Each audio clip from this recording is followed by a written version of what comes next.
কেমন আছো তোমরা? আশা করি সবাই খুব ভালো আছো। আমিও খুব ভালো আছি। তোমাদের সবাইকে স্বাগত আমার চ্যানেল লাইফস্টাইল নোটবুকের একটা নতুন ব্লগে। আজ অনেক মাস পরে আবার আমি ব্লগটা শুরু করলাম। মানে যখনই ভাবি ব্লগটা কন্টিনিউ করব, কোনো না কোনো বাধা আসে, কাজের প্রেশার থাকে, তো ব্লগটা কন্টিনিউ করা হয়ই না। তাই আজকে ভাবলাম যে না, আবার অনেক দিন পরে ব্লগটাকে শুরু করতে হবে। অনেক দিন থেকেই ভাবছিলাম, তবে একটা চাইছিলাম যে একটা ভালো দিনে ব্লগটা শুরু করি। তো আজকে দিনটা খুব ভালো, কারণ আজকে আমি পুজো দিতে যাচ্ছি দক্ষিণেশ্বর মন্দিরে। আর এই পুজো দিতেও যাচ্ছি কিন্তু প্রায় অনেক বছর পরে। কোভিডের আগে গেছিলাম, কোভিডের পরে আর যাওয়াই হয়নি, মানে প্রায় 3-3.5 বছর হয়ে গেল আমি পুজো দিতে যাইনি দক্ষিণেশ্বরে।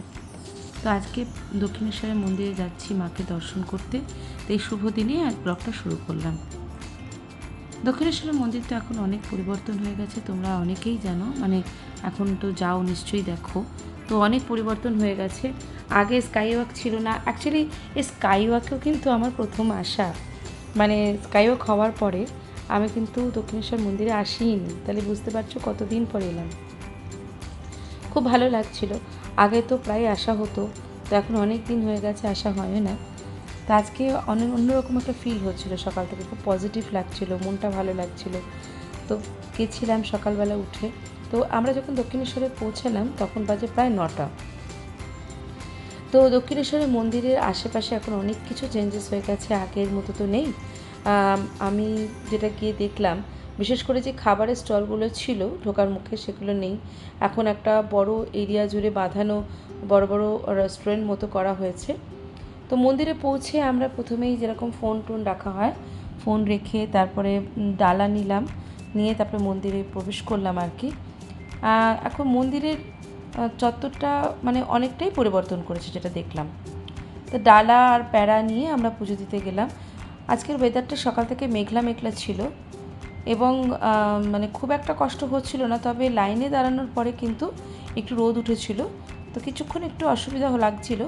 তো সেরকম কষ্টও হচ্ছিল না, মানে খুব যে রোদের তাপ ছিল সেটাও নয়। মন্দির থেকে পুজো টুজো দিয়ে আসার পরে আমরা একটু বাইরেটা ঘুরছিলাম, মানে ভেতরে তো ক্যামেরা অ্যালাউ নয় জানোই নিশ্চয়ই, তো সেখানে তো ছবি তুলতে পারিনি। তো বাইরে এসে আশপাশটা একটু ঘুরছিলাম, অনেক দিন পরে গেছি।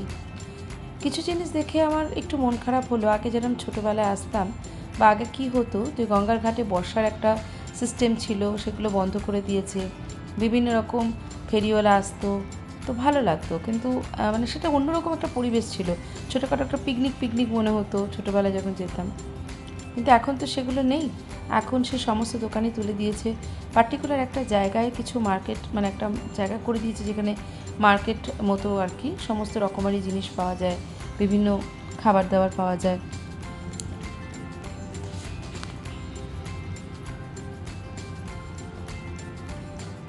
সব কিছু যেরকম ভালো দিক আছে, খারাপ দিকও আছে। একটা দিক ভালো হয়েছে যে পরিষ্কার পরিচ্ছন্ন থাকে হয়তো অনেকটাই, কিন্তু ওই আর কি, মানে সেই সময় একটা আলাদা অনুভূতি ছিল, সেটা এখন পেলাম না আর কি। তো যাই হোক, দক্ষিণেশ্বরের ঘাটে গেছিলাম, সেখানে থেকে একটু গঙ্গা মাকেও স্মরণ দেখলাম আর কি, দর্শন করলাম। তো এখানে যারা মানে যারা দর্শনার্থী তারা স্নান করতে এসেছেন। আর এই যে দেখো এদের কাণ্ড, এদেরই রাজ চলে দক্ষিণেশ্বরে অ্যাকচুয়ালি। এখন এরাই হচ্ছে স্থায়ী বাসিন্দা। এবং তার সাথে সাথে মানে দেখছিলাম এনাদের কীর্তিকলাপ আর কি, রাম ভক্তদের কীর্তিকলাপ।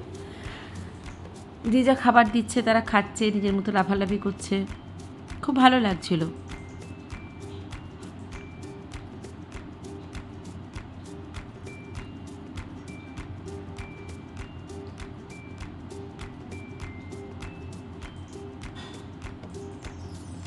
তোমরা কিন্তু অবশ্যই কমেন্ট করে জানিও যে তোমরা দক্ষিণেশ্বরে কখন গেছো লাস্ট, এবং অন্য কোনো মন্দিরে তোমরা কোথায় কোথায় পুজো দিতে যাও সাধারণত, যাতে মাকে দর্শন করতে ইচ্ছা করে, সেটা কিন্তু অবশ্যই জানিও। আচ্ছা, এই যে বলছিলাম যে খাবার বাঁধানো জায়গাতে বড় বড় রেস্টুরেন্ট মতো হয়েছে, তো আমরা এই ভোজনালয় যেটা ছিল ফুড প্লাজা আর কি, এখানে গেছিলাম খেতে।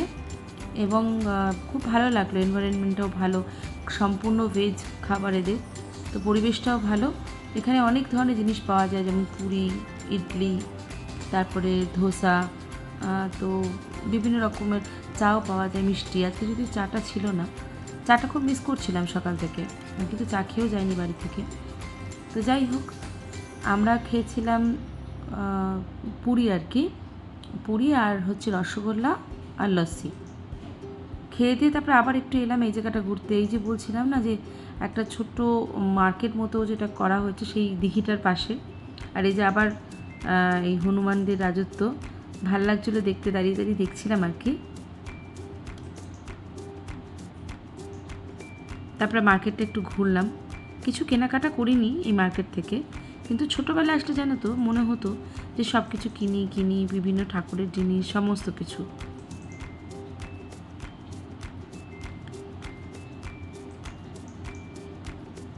মার্কেটে যখন আসলাম তখন আবার মেঘ করেছে খুব জোরে, একটু আগেই রোদ উঠেছিল, তো বৃষ্টি পড়বে সবাই তাড়াহুড়ো করছিল, আমরাও তাই বেশিক্ষণ আর থাকিনি।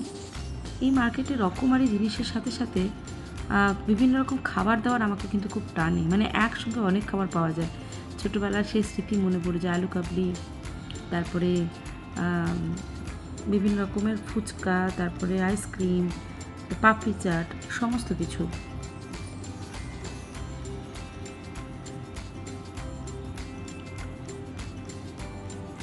এই মার্কেটে কিছুক্ষণ ঘোরাঘুরি করে আমরা বাড়ির উদ্দেশ্যে রওনা হলাম ওখান থেকে।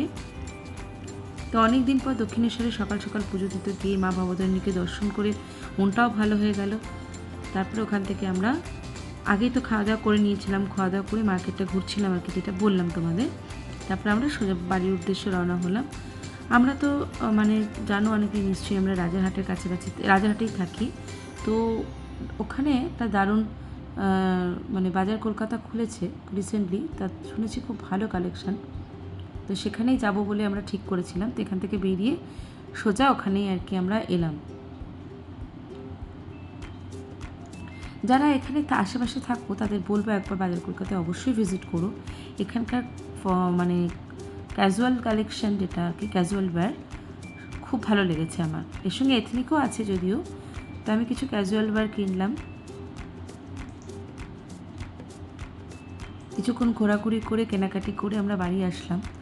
আমার ব্লগটা অনেক দিন পর আমি ব্লগ করলাম, আর যাদের ভালো লাগলো অবশ্যই কমেন্ট করো, এবং তোমাদের কমেন্টের প্রতীক্ষায় থাকবো। লাইক করো, আমার জীবনের ছোটো ছোটো মুহূর্ত তোমাদের সাথে শেয়ার করব, এবং এগুলি আমার মানে থেকে যাবে স্মৃতি হিসাবে, যেটা ভবিষ্যতে আমি আবার দেখবো যখন আমি ব্লগ করব না, বা যখন অনেক বয়স হয়ে যাবে তখন এগুলি বসে বসে দেখবো। তো এই স্মৃতিগুলোই কিন্তু খুব ইম্পর্টেন্ট। তা যাই হোক, আমি আমার স্মৃতি ধরে রাখার জন্য যেরকম ব্লগটা করি, আমার বিভিন্ন রকমের অভিজ্ঞতা তোমাদের সঙ্গে শেয়ার করি। তো তোমাদের যাদের ভালো লাগবে অবশ্যই লাইক করবে, শেয়ার করবে, এবং যারা এখনও আমার চ্যানেলটা সাবস্ক্রাইব করেনি সাবস্ক্রাইব করবে। তো আজকের মতো ভিডিওটা এখানেই আমি শেষ করছি। দেখা হবে পরের ভিডিওতে। খুব ভালো থেকো সবাই, খুব তাড়াতাড়ি পরের ভিডিও নিয়ে আসবো আশা করছি। ততক্ষণের জন্য টাটা, সবাই খুব ভালো থেকো, সুস্থ থেকো।